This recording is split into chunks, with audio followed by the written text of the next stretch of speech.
Good morning student. आज हम start करेंगे नेक्स्ट टॉपिक। और जैसा कि हम इतनी मेहनत कर रहे हैं तो सभी बच्चों से ये उम्मीद भी है कि आप मेरे से भी ज्यादा मेहनत करें, क्योंकि आपको पता है कि जितने ज्यादा मेहनत करोगे उसका रिजल्ट उतना ही अच्छा आएगा। तो आपसे हम बहुत उम्मीद लगाते हैं कि आप अच्छा करेंगे। अपने फ्यूचर को देखते हुए अपनी लाइफ को सेटल करने के लिए जो हम यहाँ पर कंटिन्यू करवा रहे हैं वो आपकी लाइफ में काम आएगा। आपके जीवन को, आपकी लाइफ को सेटल करने में बहुत ही अहम रोल अदा करेगा। और इसके बाद आज के जो टॉपिक है, इसके बाद न्यूमेरिकल्स आएंगे जो एनडीए और नीट के अंदर बहुत ही इंपॉर्टेंट रोल अदा करते हैं। और आपके बोर्ड के एग्जाम में भी, चाहे एचबीसी हो चाहे सीबीएसई हो, वहां पर हर जगह न्यूमेरिकल्स देखने को मिलेगी। तो आज का जो टॉपिक है बहुत ही इंपॉर्टेंट है। तो आपसे यही उम्मीद है कि उसको अच्छे से करें। ना समझ में आए तो दोबारा से उसको वीडियो को देखें और अच्छे से कॉपी में नोट्स बनाएं। तो आज हमारा टॉपिक है, देखो कल हमने वो फैक्टर बताए थे कि जिसके ऊपर कंडक्टर का रेजिस्टेंस, जो पीछे वाला जो हमारा पार्ट था उसमें हमने वो फैक्टर बताए थे कि किसी कंडक्टर का रेजिस्टेंस किस किस चीज पे डिपेंड करता है। तो हमारे पास ये आता R is equal to rho L by A. R तो क्या था कि किसी कंडक्टर का रेजिस्टेंस। What is resistance? अगर कोई आपसे पूछे रेजिस्टेंस क्या होता है, आप क्या बोलोगे? It is the opposition offered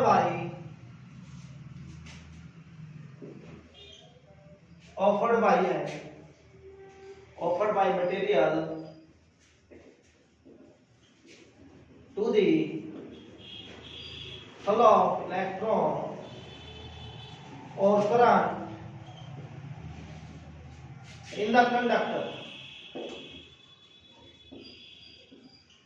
ठीक है, ये अपोजिशन है। मतलब एक अपोजिशन क्या आता है? जो किसके अगेंस्ट में होता हो, जो किसका विरोध करता हो, ये अपोजिशन है। ऑफर किया जाता है किसके द्वारा? Material conductor. कंडक्टर जिस मटेरियल का बना हुआ होता है उस मटेरियल के द्वारा एक अपोजिशन दिया जाता है। किसका? कि इलेक्ट्रॉन फ्लो कर रहा हो तो उसका अपोज करता है, या करंट फ्लो कर रहा हो किसी कंडक्टर के अंदर, ठीक है, किसी कंडक्टर के अंदर करंट फ्लो करे, इलेक्ट्रॉन फ्लो करे, उसका अपोज करता है, जिसकी वजह से वो हीट हो जाती है। उसी को हम क्या बोलते हैं? रेजिस्टेंस। ठीक है, रेजिस्टर का ही क्या होता है? रेजिस्टेंस। तो सिंबल ऑफ रेजिस्टर, रजिस्टर का सिंबल क्या होता है? ये होता है, इसको बोलते हैं फिक्स रजिस्टर। फिक्स रजिस्टर, इसको बोलते हैं वेरिएबल रजिस्टर।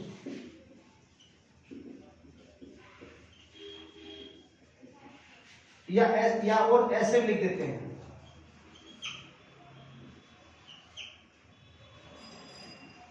ऐसे भी लिख देते हैं, ये भी क्या? वेरिएबल रजिस्टर है।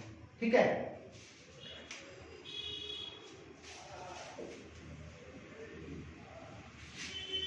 तो यहां से देखो, अगर मैं यहां से रो निकाल दो रो, तो रो यहां से कितना आएगा? इसको मल्टीप्लाई में लेके जाओ या यहीं से कर लो।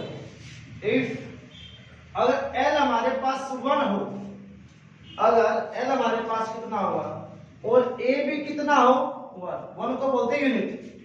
तो आर इज इक्वल टू किसके इक्वल? रो के, या रो इज इक्वल टू किसके? आर के।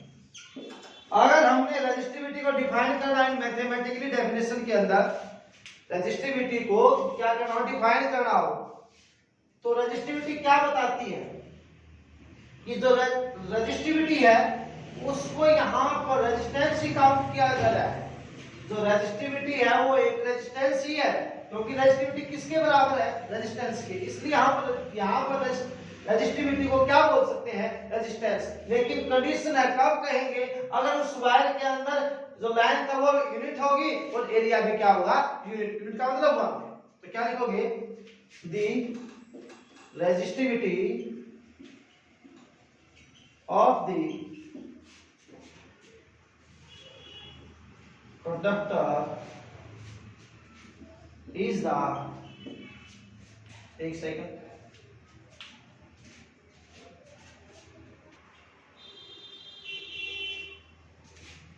The resistivity of the ध्यान लिखना एक मिनट of the resistivity of material of conductor is defined as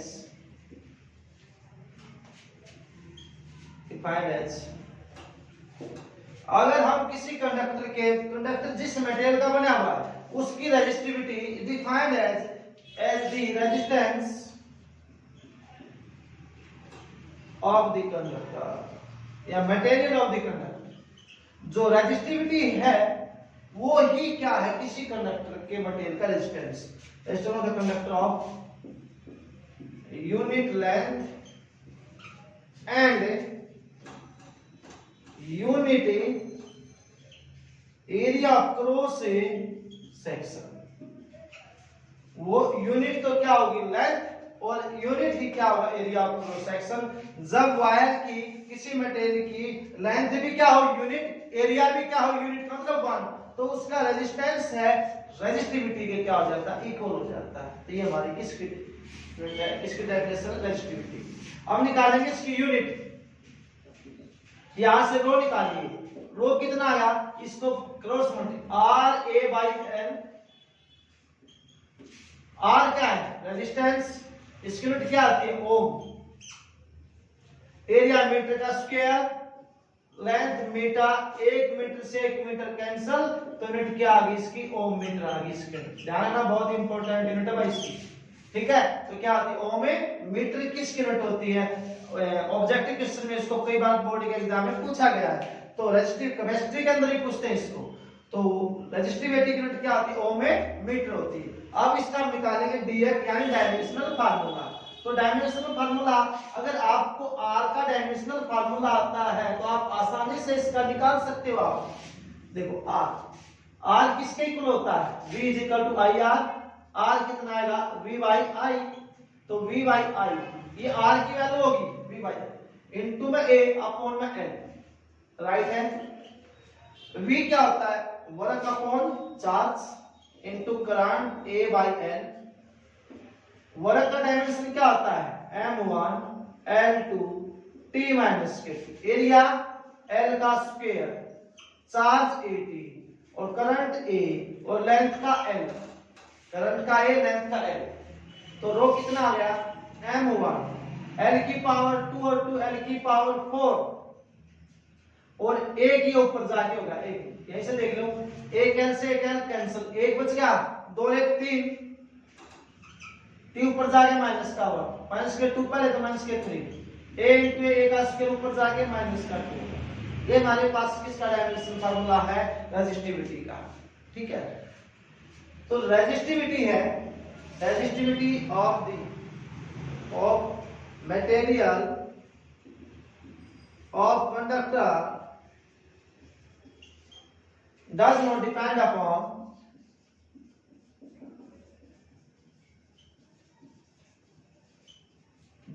length and area of cross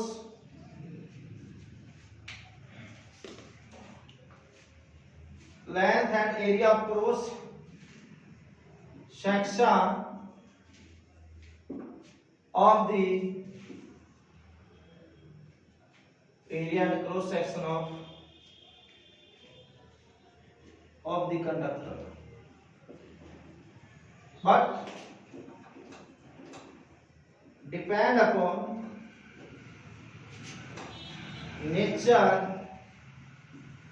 of material and temperature। देखो किसी कंडक्टर की रेजिस्टिविटी नहीं तो डिपेंड करती वो लेंथ के ऊपर और नहीं डिपेंड करती एरिया पर। जिस तरह हमारे पास रेजिस्टेंस आता, रेजिस्टेंस तो डिपेंड करता है केवल लेंथ के ऊपर भी, एरिया के ऊपर भी, नेचर ऑफ मटेरियल के ऊपर भी और टेम्परेचर के ऊपर भी। लेकिन जो रेजिस्टिविटी है वो ना तो लेंथ के ऊपर डिपेंड करती ना ही एरिया के ऊपर डिपेंड करती, लेकिन वो डिपेंड किसके ऊपर करती है जो दो चीजें नेचर ऑफ मटेरियल और टेम्परेचर उनके ऊपर अवश्य डिपेंड करती है।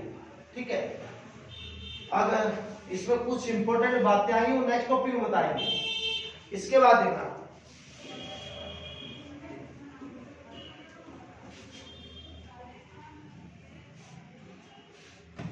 इसके अब आता है combination of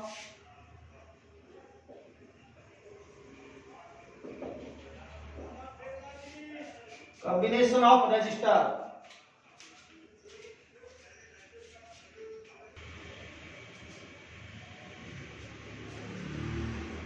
combination of registers. अब रजिस्टर्स का कॉम्बिनेशन आ गया कि जो रजिस्टर हमने 10th क्लास में भी पढ़े थे कि जो रजिस्टर होते हैं उनको कैसे कैसे कंबाइन किया जाता है, कि जो रजिस्टर होते हैं उनको 2 मेथड से कंबाइन किया जाता है। एक तो होता है सीरीज और एक होता है पैरेलल। तो हम पहले करेंगे register in parallel, so register in series, register in series. तो देखो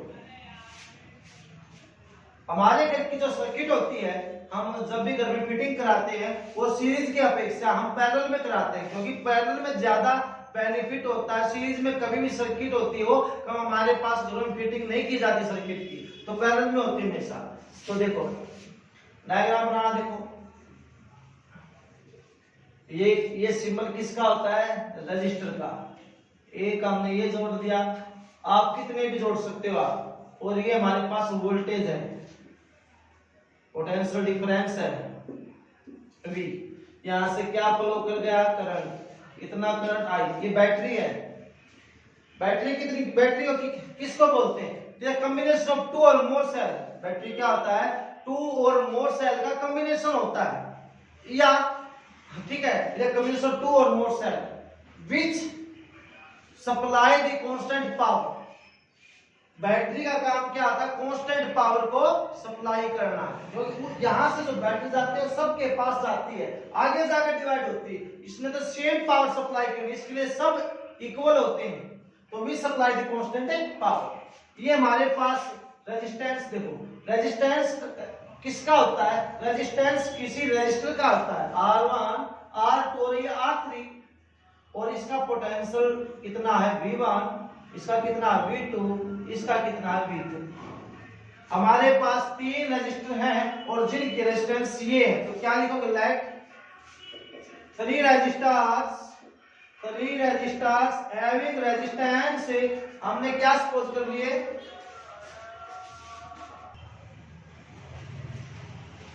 late 3 registers having resistance R1, R2 and R3 shown का मतलब कंटिन्यूसली। हमारे पास कितने रजिस्टर है, 3 रजिस्टर हैं और उनके रेजिस्टेंस कितने, R1 R2 और R3। ठीक है, अगर कोई आपसे क्वेश्चन पूछे कि ये किसके अंदर है, सीरीज के अंदर है, आपने बोल दिया कि सीरीज में है, लेकिन उसका रीजन भी तो होना चाहिए कि सीरीज में क्यों है, कि 1/1 कनेक्ट कर दिया गया। ठीक है, they are said to be connected in series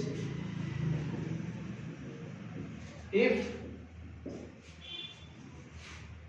current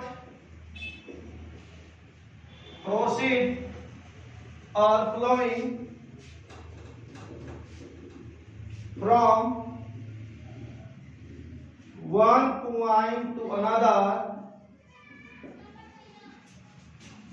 through a single path,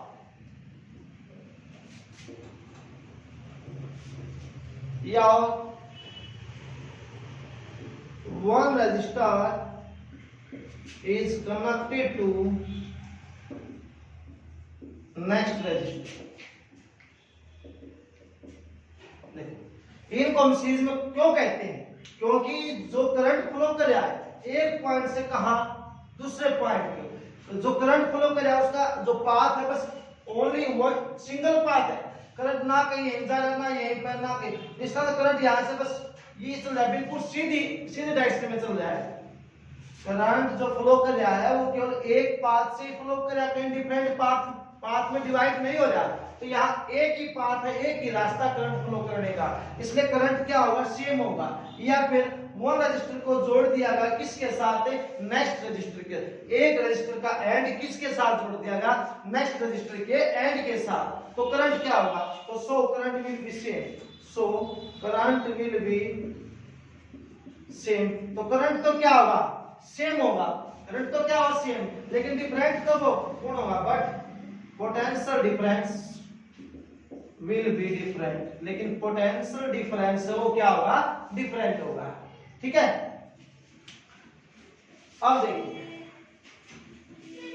तो टोटल पोटेंशियल डिफरेंस कितना होगा सीरीज के अंदर, total potential difference in series combination, series combination के अंदर टोटल पोटेंशियल डिफरेंस कितना होगा, V = V1 + V2 + V3। Equation 1 suppose कर लो, टोटल पोटेंशियल डिफरेंस ये होगा हमारे पास। ठीक है, अब हमने एक टॉपिक किया था ओम्स लॉ, क्या किया था, ओम्स लॉ। ओम्स लॉ में क्या था, but according to Ohm's law, according to Ohm's law V = क्या होता है, IR। अगर मैं V1 निकालूंगा तो कितना होगा, IR1। I तो क्या सेम है, बस R क्या डिफरेंट है। V2 कितना होगा, IR2। V3 कितना होगा, IR3। राइट है, V1 IR1, V2 IR2, V3 IR2। यहां रख दीजिए, इसकी वैल्यू कितनी हमारे पास, IR, और इसकी कितनी है, IR1, उसकी IR2 और उसकी IR3। सब में से क्या चीज कॉमन आ गई, सब में से I कॉमन आ गई, अंदर क्या बचता, R1 + R2 + R3। I से I क्या होगा, कैंसिल, R के नीचे क्या लगा दो, S, R1 + R2 + R3। M जुड़ जाए तो M तक ले जा सकते हो, लगातार कंटिन्यूअसली जुड़ रहे हैं। जब कोई कंटिन्यूअसली ऐड होता है तो टोटल, तो यहाँ पर टोटल रेजिस्टेंस सीरीज में क्या हो, इंक्रीज, 1 के बाद 1 ऐड हो जाए तो क्या लगेगा, so total resistance in series combination will be increase, total resistance क्या होगा, इंक्रीज होगा।